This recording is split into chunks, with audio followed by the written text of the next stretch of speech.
interesting audio stories with meaning, subscribe to the channel. It will help me a lot in development. And now, we begin. Let me tell you something, son. There was a time when life made sense. Not because it was easy. Hell no. But because it was simple. You work, you eat, you sleep. You raise your kids, and you try to give 'em more than what you had. That was the deal. That's what made a man feel like he was doing something right. I spent 37 years in that mine, 37 years, that coal dust still in my lungs, still under my fingernails. I gave that place my back, my knees, and most of my youth. But I never complained. That mine fed my family, put shoes on my kids' feet, kept the lights on, and paid for every nail I drove into the house I built with my own hands. Yeah, I built this place, every damn board. Didn't hire nobody, just me, a few buddies on the weekends, and calloused hands. That's the kind of pride you carry around in your chest like a warm coal, something that keeps burning even when everything else goes cold. But times change. The mine shut down about 6 years ago. Management said it wasn't profitable anymore, said they were moving operations overseas. Just like that. No warning, no thanks, no severance worth a damn. One day, we were miners, and the next, we were ghosts. Then the corporations came in sniffing around like vultures, bought up the whole damn block, bulldozed the old houses, paved everything over, and built some glass monstrosity with coffee shops and yoga studios, a shopping plaza with a parking lot where my neighbor Joe used to grow tomatoes. They offered me money, too, said they'd buy my place. But I said no, not because I'm stupid, not because I didn't need the cash, but because this house isn't just wood and drywall. It's memories. It's my sweat in the foundation, my kid's growth chart still carved in the doorframe, my wife's old wind chime still hanging by the porch. But holding on came at a price.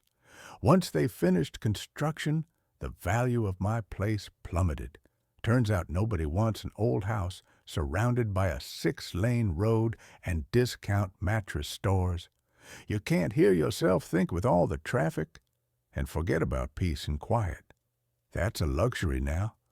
My wife, she didn't want to deal with it, said it wasn't worth the fight, said we could sell and move somewhere quieter. But I couldn't. I just couldn't. So she left, packed up her things and moved to her sister's place in Oregon. Said she was tired of holding on to a life that didn't exist anymore. I can't blame her. The kids, they're grown, got lives of their own in big cities. Chicago, New York, one's out in Austin now. They call sometime, sure, holidays, birthdays, but they don't visit, haven't in years. Said it's too far, said they're busy. I get it, I really do. They've got careers, mortgages, kids of their own. But still, a man notices when his phone stops ringing. There's this thing that happens when you get old, and it don't happen all at once. It's like the world slowly erases you. You go from being the guy people relied on to fix things, to work overtime, to teach your son how to ride a damn bike, to someone nobody notices anymore. You become background noise. But I remember a time when we mattered. Men like me built this place. We didn't have apps or Wi-Fi or remote jobs. We had hammers, lunch boxes, and steel-toed boots. We built the roads they drive on, the houses they live in. We kept the lights on, literally. And now, we're an afterthought. Sometimes I sit on my porch and watch the cars go by. People rushing from one place to another, headphones in, faces lit up by their phones.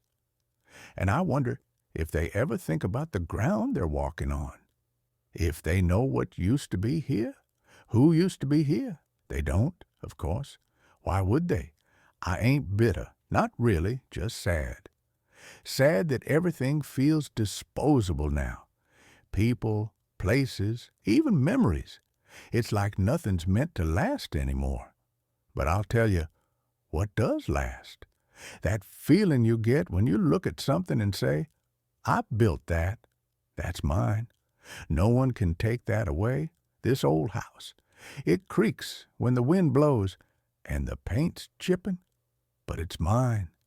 Every inch. And while the world may have moved on, I'm still here, still breathing, still remembering, still hoping, maybe foolishly, that one day my grandkids will come visit. Maybe sit with me on this porch and let me tell 'em how things used to be, how their granddad helped build a country that forgot his name. But I'll remember, and I'll be here, on this last corner of my life,